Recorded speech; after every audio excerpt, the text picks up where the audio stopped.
And welcome back. Well, we have a doctor who's been on our show before, and I'd like to welcome back Dr. Roger Tran with Monarch Healthcare. Always good to see you. Good to see you. It's a pleasure, and of course, you've been on before with Pat Huckabee on her Senior Focus show, so it's great to have you back today. We are going to talk about something that is called polypharmacy. So explain that term to us. Okay. Well, good morning. Thank you for having me. I'm very happy to be back. So polypharmacy is, by definition, means someone who's using more than 5 medication. You know, if you break down the word poly, means many in the Greek, and then pharmacy is medications. So polypharmacy basically means somebody who's using more than 5 medications, yeah, it's becoming quite a bit of a problem. Yeah, and it is for a variety of reasons. One, the individual just keeping track. Am I supposed to take this pill once every week, once a day, whatever it might be? And then, of course, the possible interactions, which is even more of a problem. So, you know, so polypharmacy, as our population gets older, we have more seniors, you know, living longer. We have more chronic conditions. Anybody with, you know, 2 chronic conditions will have probably more than 5 medications, you know. So as we live longer or develop more chronic condition, we'll have more medications. And then more medication means, as you alluded to, keeping track of the medications, you know, the names of the medication, the dosages, you know, what's used for, you know, what's, when are you supposed to take it, and how long, and when should you stop, and so forth. Those all contribute to, you know, the complexity of medication management. Now, one of the things that, you know, you put down here in the notes that you sent was prescribing an inappropriately high number of medications, and obviously, we've heard about this. I want to say a lot over the last year or two, and particularly when it comes to the barbiturates and things like that. Tell me about the problem here. Are we over-medicating? And of course, for some people, they may have their primary care, but depending the conditions they have, they may be seeing 2 or 3 other doctors. Handful of doctors, right? So that's really a big concern. That we are prescribing to treat symptoms, not to treat diseases. And so that's the first initial step to open the gate of having multiple medications for just symptoms. You know, you have a medication for headache, you have a medication for nausea, a medication for sleep, and medication for to help you with, you know, pain and so forth. And so when we start to treat symptoms, we're going to add more medications to the list. And then on top of that, if a patient sees multiple providers, you know, or multiple consultants, heart doctor, lung doctor, neurologist, you know, pain management, then you get medications that are added on.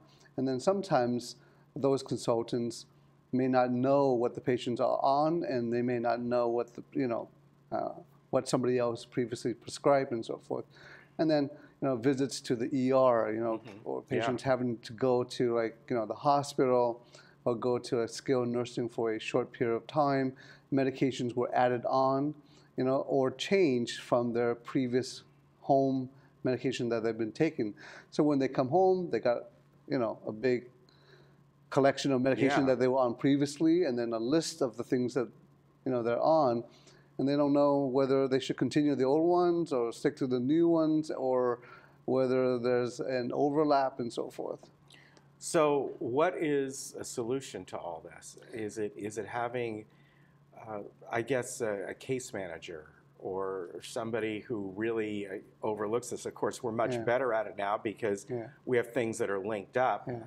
So I think that the key is communication, you know, communicating to the patient who are managing their own medications, you know, what the medications are, you know, what it's used for, why it's being used, you know, written down the dosages, when you should take it in, you know, plain terminology, instead of, the pharmacology or the healthcare terminology. Like, for example, like, you abbreviate BID, which means twice a day. And so having the provider actually write it out twice a day, in the morning and evening. I think those are the kind of things that you really need for patients that are managing their own medications and so forth. The patients that are unable to manage their own medications and they have somebody to do it for them, whether it be a caregiver, whether it be family that place the medication in the pill boxes, then we need to communicate with them too, what the medications are. What is it used for? Is it replacing a previous medication? Is it a new medication? How long should we use it for? What should they look for in terms of possible adverse events? Mm-hmm. You mentioned how we manage the symptoms, which for many diseases, particularly autoimmune diseases, that seems to be, in many cases, all we're doing. Correct. Right? Especially something like RA.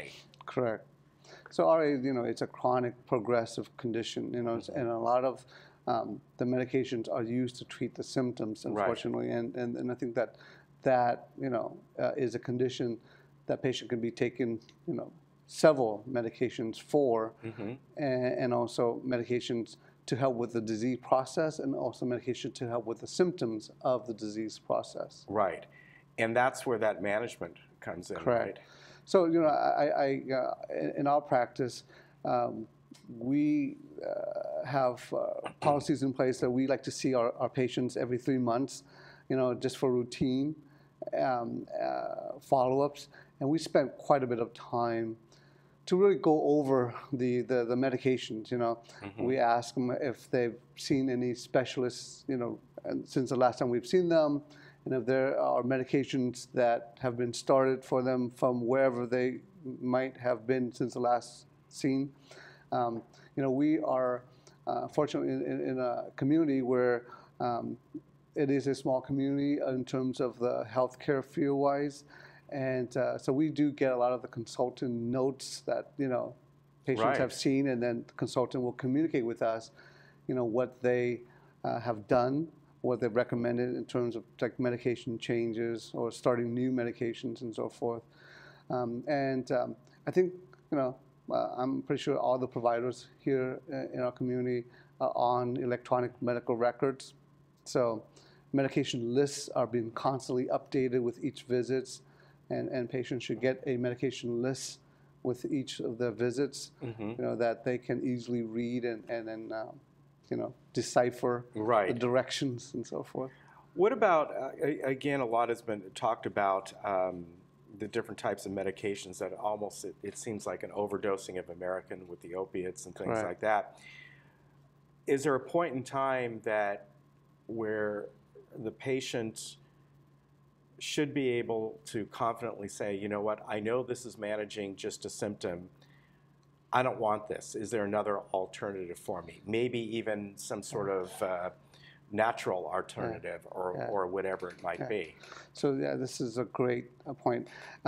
So I think that's part of geriatric medicine, is to weigh in the risk and the benefits. I think a lot of the physicians do know what the guidelines are and so forth, but at the same time, we really need to weigh out, whether a senior patient at 85 and above is benefiting from being on a cholesterol medication, which is a preventive, so to try to lower your cholesterol. Right. The recommendations are that 85 and above, it's probably not beneficial to be on a cholesterol medications.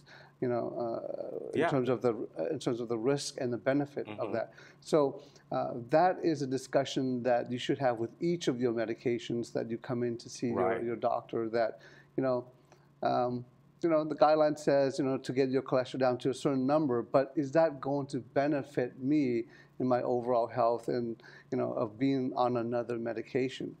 And those are the discussion that you should have with your primary doctor. That's a very valid thing to do, because that's really helps. We always hear about people coming into the doctor and then they get more medications. Yeah.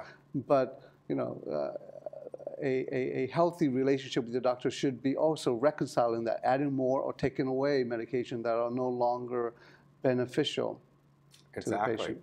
Yeah, it can be quite confusing for a lot of people. And again, it seems like every week a different study comes out or a different way of looking at things, and it can be daunting. Correct. So, medicine is always evolving, changing, new recommendations, new guidelines, new studies come out, new data, and medications are, as you know, there's new drugs that are coming out, and then, one of the very helpful consensus that we have to base, our recommendation is this thing called the Beers criteria. Now, patients can look it up, and it's a consensus of all the consultant experts in the field, in various fields, whether it's cardiology, pulmonary, gastroenterology, urologists, neurologists, that recommendations that medications that should not be prescribed for patients or should be at least consider at length before prescribing it. And it's called the Beers criteria. And it's just a list of medications that we really do not recommend for patients to be on. Beers criteria? How is Beers as in B-I-E-R-S or Beers? B-E-E-R apostrophe S. Okay, just like the drink. Okay. Yeah. Yeah, so check that out. I think that would be very good. A place that somebody can go and And another resource that I really want to point out is, Monarch Healthcare is the local medical big IPA here, and they have a wonderful service. They have a dedicated pharmacy service that can really help providers, in terms of medications, help patients to see, go over all their medications that they may have questions for. Can talk to patients about medication to medication interactions, medication adverse effects on patients, and they are a wonderful resource to really help patients, just being able to reconcile their medications and give them advice and so forth. Definitely, and I know that even within this community here, sometimes like down at the Florence Sylvester Senior Center, they'll have a few days during the year where you can bring your medications in and all. Let me give you folks your number. It's 949-305-2660. Dr. Roger Tran, always good to see you. I hope we see you again. Good, thank you very much. Thank you very much. You take care, and we'll be right back. Yeah, it's really interesting kind of looking at that. Yeah, so I used to do